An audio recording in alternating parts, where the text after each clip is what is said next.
ఓం మహాగణాధిపతయే నమః. ఓం గురుభ్యో నమః. ఓం శ్రీమాత్రే నమః. పరమేశ్వర స్వరూపమైనటువంటి జ్యోతిష, వాస్తు మరియు ఇతర అనేకమైనటువంటి శాస్త్రములను మనకు అందించినటువంటి మహర్షులకి నమస్కారం. హయగ్రీవ హయగ్రీవ హయగ్రీవేతియో వదేత్ తస్య నిస్సరతే వాణి జహ్నుకన్యా ప్రవాహవత్. అరుణాం కరుణాతరంగితాక్షీం ధృతపాశాంకుశపుష్పబాణచాపాం అనిమాదిభిరావృతాం మయూకైః అహమిత్యేవ విభావయే భవానీం. శ్రీమాత్రే నమః. ప్రేక్షకులకి ఆ లలితాంబిక అమ్మవారి యొక్క అనుగ్రహం పరిపూర్ణంగా కలగాలని మనస్ఫూర్తిగా కోరుకుంటూ ఈరోజు మనం చెప్పుకోబోయే టాపిక్ ఏమిటంటే, గురువు మారుతున్నాడు మే 1వ తేదీ నుంచి. దాంతోపాటు గురుశనులు ఇద్దరూ కలిసి డబుల్ ట్రాన్సిట్ అంటారు. ఈ డబుల్ ట్రాన్సిట్ వల్ల మనకి చూడండి, ఏదైనా ఒక మన పర్సనల్ చార్ట్లో కూడా రెండు గ్రహాలు డబుల్ ట్రాన్సిట్ ఒక భావాన్ని కనుక వీక్షిస్తున్నాయి, అందులో ముఖ్యంగా మేజర్ ప్లానెట్స్ శని గురువులు వీక్షిస్తున్నా, శని గురువు కలిసి ఏ నక్షత్రాల మీద సంచరిస్తే ఎటువంటి ఫలితాలు రావాలన్నా ఆ గ్రహాలు ఎక్కువగా నిర్ధారిస్తూ ఉంటాయి. ఎందుకంటే గురువు జీవకారకుడు, ఎట్ ది సేమ్ టైం భగవత్ సంబంధంగా చెప్తూ ఉంటారు గురువుని దైవానుగ్రహంగా. శని ఈజ్ కర్మకారకుడు, అంటే కర్మ భగవత్ సంబంధించిన ఎనర్జీ, ఈ రెండు కలిస్తే వచ్చే result is double transit. So ఏ లగ్నం వారికి, లగ్నం తెలిసిన వారు లగ్నం నుంచి చూసుకుంటే, లగ్నం తెలియని వారు రాశి నుంచి చూసుకోవచ్చు. ఈ రకంగా మీకు ఏ విషయాల్లో బాగున్నది, ఏ విషయాల పట్ల కాస్త జాగ్రత్తగా ఉండాలి, ఏ దేవతారాధన చేసుకోవాలనేటువంటి విషయాలు మనం చెప్పుకుందాం. వృషభ లగ్నం వాళ్ళకి లేదా వృషభ రాశి వారికి ఈ యొక్క డబుల్ ట్రాన్సిట్ అనేటువంటిది సప్తమ స్థానంలో జరుగుతుంది, గుర్తుపెట్టుకోండి. సో ఈ సప్తమ స్థానంలో వృషభ లగ్నానికి జరుగుతున్నప్పుడు మీకు కలిగేటువంటి ప్రధానమైనటువంటి లాభం ఏమిటి అంటే, వివాహం కోసం ఎప్పటి నుంచో చేస్తున్నటువంటి ప్రయత్నం ఫలిస్తుంది. ఒకటి గుర్తుపెట్టుకోండి. అయితే ఈ మధ్యలో ఒకసారి గురువు శని కొంచెం మనకి వక్రిస్తాడు, అప్పుడు కొంత ప్రభావం తక్కువగా ఉంటుంది, పాజిటివ్ ప్రభావం. ఎప్పుడు అది అంటే, శని భగవానుడు మీకు జూన్ మాసం నుంచి June, July, August, September, October middle వరకు, అంటే జూన్ నుంచి అక్టోబర్ మిడిల్ వరకు శని వక్రిస్తాడు, అప్పుడు కొంత ప్రభావం తగ్గుతుంది. అదేవిధంగా మరలా మీరు గమనించినట్లయితే ఈ యొక్క గురువు సెప్టెంబర్ నుంచి అదేవిధంగా మనకి జనవరి మిడిల్ వరకు గురువు వక్రిస్తారు. ఆ టైంలో ఏమవుతుందంటే, ఇప్పుడు మీకు ఈ డబుల్ ట్రాన్సిట్ వల్ల 100% వచ్చేటువంటి శుభ ఫలితం అప్పుడు కొంచెం 60-70%కి వెళ్తూ ఉంటుంది. ఇది గుర్తుపెట్టుకోండి. అయితే మీకు ప్రత్యేకంగా పార్ట్నర్స్తో లాభాలు, సామాజికంగా మంచి పలుకుబలి పెరగడము, మీ గుర్తింపు రావడం జరుగుతూ ఉంటుంది. అదేవిధంగా మీ కుటుంబ సభ్యుల్లో ఎవరైనా లోన్స్ కోసం కనుక ప్రయత్నం చేసినట్లయితే లోన్స్ లభిస్తాయి. మీ సోదర వర్గం వారు ఎవరైనా సరే సంతానం కోసం ప్రయత్నం చేస్తే సంతానం సంబంధించినటువంటి విషయాలు ఫలకృతం అవ్వడము, మీకు మీ యొక్క తల్లిగారు ఏదైనా ప్రాపర్టీ తీసుకుందామనుకుంటే ఆ యొక్క ప్రాపర్టీ రిలేటెడ్ సంబంధించిన విషయంలో చక్కటి ఫలితాలు రావడము, అదేవిధంగా మీ యొక్క సంతానం ఏదైనా ఇంటర్వ్యూస్కి వెళ్ళినప్పుడు ఏదైనా ఒక నిర్ణయం ధైర్యంగా తీసుకోవడం వల్ల సక్సెస్ రావడము. అదేవిధంగా మరొక విషయం ఏంటంటే, మీ యొక్క జీవిత భాగస్వామికి కూడా గతంలో ఏదైనా సరే ఇబ్బందులు ఉంటే కొంతవరకు ఈ డబుల్ ట్రాన్సిట్ అనేటువంటిది మంచి ఫలితాలను ఇవ్వడం అనేటువంటిది ఇస్తుంది మీ జీవిత భాగస్వామికి. అదేవిధంగా ఈ డబుల్ ట్రాన్సిట్ అనేటువంటిది కొంతవరకు మీకు దశమ స్థానంలో శని భగవానుడు ఉన్నప్పటికీ కూడా వర్క్ విషయంలో స్ట్రెస్ ఇస్తున్నప్పటికీ కొంచెం ఉద్యోగ అవకాశాలను కూడా పెంచుతూ ఉంటాడు. కాబట్టి ఉద్యోగ అవకాశాలు కూడా చాలా చక్కగా పెరుగుతాయని చెప్పి మనం చెప్పుకోవచ్చు.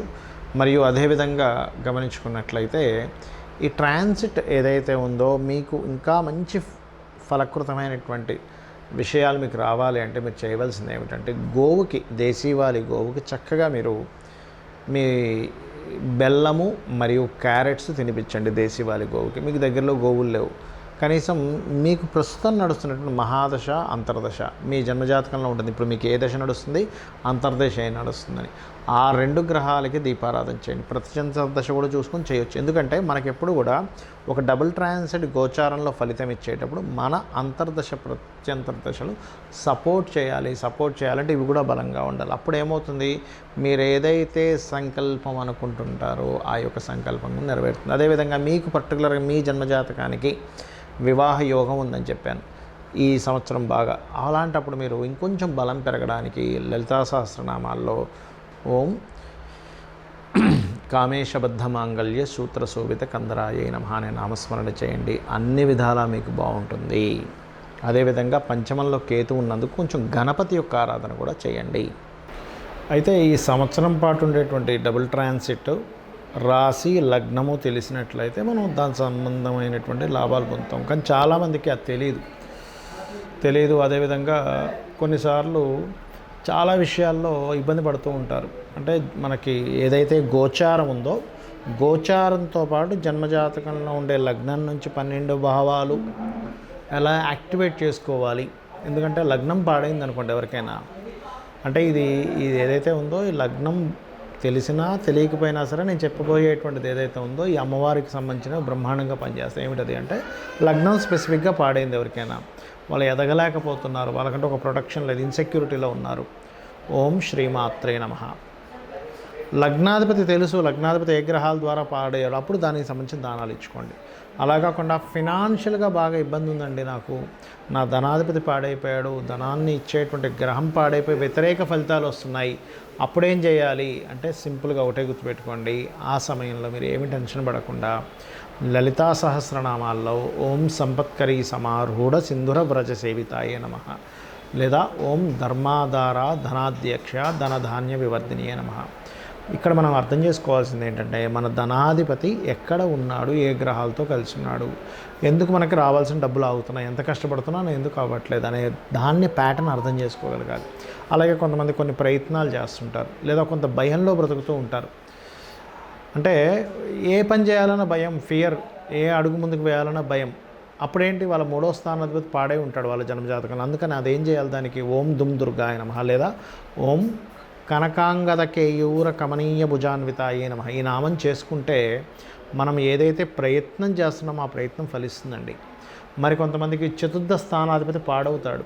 పాడైనప్పుడు ఏమవుతుంది సర్వసాధారణంగా అంటే వాళ్ళకి విద్యా సంబంధించిన విషయంలో ఇబ్బంది రావడం, తల్లితో సరిగ్గా సహకారం లేకపోవడం, తల్లిగారికి ఇబ్బంది రావడం, లేదా ఏదైనా ప్రాపర్టీ తీసుకుందామంటే కుదరకపోవడం, ప్రాపర్టీ తీసుకున్నప్పటి నుంచి ఇబ్బంది రావడం జరుగుతుంటుంది. అలాంటప్పుడు ఏంటి, మీరు ఏ డైరెక్షన్స్లో ప్రాపర్టీ తీసుకోవాలి అనేది మీ వర్గును బట్టి ఉంటుంది. అంటే ఆ నుంచి అమ్మహా వరకు ఉండేటువంటి అక్షరం బట్టి ఏ వర్గు, ఆ క చ ట త ప ఇట్లా ఉంటాయి అక్షరాలు, ఆ అక్షరాలను బట్టి ఏ డైరెక్షన్స్లో తీసుకోవాలి అనేటువంటిది చూసుకోవాలి. ఈ కాంబినేషన్ ఏదైతే ఉందో మీకు 4వ స్థానాన్ని పాడు చేసేటువంటి గ్రహస్థితి ఏదైనా ఉందా అనేటువంటిది కూడా చూసుకోండి.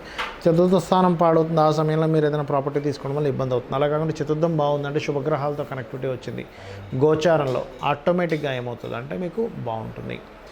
అదేవిధంగా మరి మంత్రం ఏం చేసుకోవాలండి అంటే లలితా సహస్రనామాల్లో మీరు మణిద్వీప వర్ణన చదువుకోవచ్చు. గృహయోగం కోసం లేనట్లయితే ఓం వదనస్మర మాంగళ్య గృహతోరణ చిల్లికాయ నమః చేసుకోండి. అద్భుతంగా మీకు గృహయోగం కలుగుతుంది. మరి పిల్లలు చదవట్లేదు, 4వ స్థానం పాడైంది అన్నప్పుడు హైగ్రీవ స్తోత్రం చదువుకోవడము, లేదా ఓం శుద్ధ విద్యాంకురాకార ద్విజపంక్తి ద్వయోజ్వలాయ నమః అని చేసుకోవడం అద్భుతంగా మీకు పనిచేస్తుంది. దీంతోపాటు సంతానం కోసం ఇబ్బంది పడేటువంటి వారు 5వ స్థానాన్ని, లేదా షేర్ మార్కెట్లోని లేదా ఫ్రెండ్స్ ఇబ్బంది వస్తుందంటే 5వ స్థానం పాడైందని అర్థం. అలాంటప్పుడు మీరు సూర్యభగవాను చూస్తూ ఓం మిత్రాయ నమః అనే నామస్మరణ అద్భుతంగా పనిచేస్తుంది. సూర్య నమస్కారాలు చేసుకోవడము, ఎవరికైనా సంతాన ఇబ్బందులు ఉన్నప్పుడు దానికి పర్టికులర్గా మీరు ఓం దిగంబర దిగంబర శ్రీ పాదవల్లభ దిగంబర. మరికొంతమందికి 6వ స్థానం పాడైనప్పుడు ఏమవుతుందంటే రుణము, రోగము, శత్రుత్వాలు పెరుగుతూ ఉంటాయి. అయ్యో ఎన్ని రుణాలు ఉంటాయో కొంతమందికి, అసలు ఎన్ని అప్పుల మీద అప్పులు, ఒక అప్పుని తీర్చడం కోసం ఇంకో అప్పు చేస్తూ ఉంటారు. అదేవిధంగా హెల్త్ ఇష్యూస్ ఇబ్బంది పెడుతూ ఉంటాయి. అలాంటప్పుడు ఏం చేయాలంటే రుణం కోసం ఓం అపర్ణాయ నమః. హెల్త్ ఇబ్బంది పడుతున్నామండి, జాతక చక్రం తెలియదు, లేదా తెలిసినా మాకు చాలా ఇబ్బంది పడుతున్నామని అనుకున్నప్పుడు ఓం సర్వవ్యాధి ప్రశమని సర్వమృత్యు నివారిణి అగ్రగణ్య అచింత్య రూప కలికల్మషనాశిని నమః అనుకోండి. లేదండి మాకు శత్రుత్వాలు పెరిగాయి ఓం మిత్రాయ నమః అనుకోండి. కొంతమందికి 7వ స్థానం పాడవుతుంది. అలాంటప్పుడు ఏమవుతుందంటే వివాహం కోసం ఏదైతే మీరు ప్రయత్నం చేస్తుంటారో ఆ ప్రయత్నాలు సఫలీకృతం అవ్వవు. కొంతమందికి టైం రాలేదని తెలుసుకోకుండా కంగారు పడుతూ ఉంటారు. అయ్యో ఇంకా వివాహం లేదు, మా అమ్మాయికి వివాహం లేదనో, మా అబ్బాయికి వివాహం లేదనో, లేదా వాళ్ళకి సొంతంగా వివాహం లేదనో ఇబ్బంది పడుతూ ఉంటారు.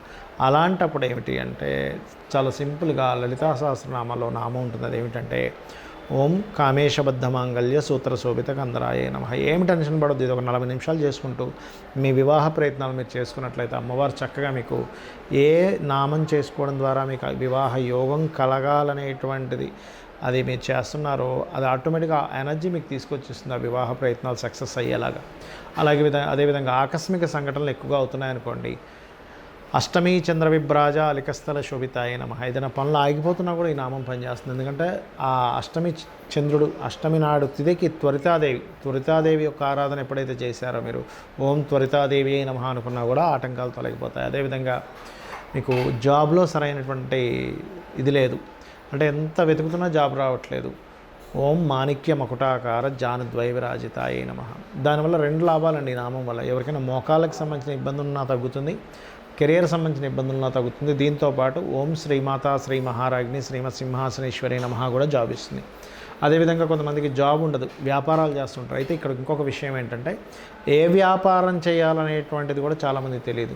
వాళ్ళ జన్మజాతకంలో ఏ గ్రహం ధనయోగాన్ని ఇస్తుంది, ఆ గ్రహానికి సంబంధించినటువంటి వ్యాపార సంబంధించినవి మీరు చేసినట్లయితే బాగుంటుంది. అసలు వ్యాపార యోగం ఉందా లేదా, ఉంటే ఏ గ్రహం ద్వారా ఉంది అనేది తెలుసుకొని మీకు ఎంత ప్రయత్నం చేస్తున్నా మీరు సక్సెస్ అవ్వలేకపోతున్నారు, నాకు వ్యాపారం ఒకటే దిక్కండి అంటూ ఉంటారు.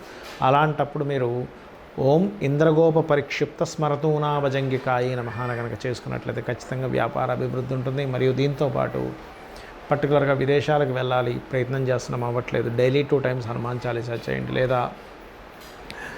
లేనట్లయితే సింజాని మణిమంజీర మండిత స్త్రీ పదాంబుజాయై నమః చేసుకోండి. దీనికి ముందు ఓం నమః ఓం కలుపుకొని.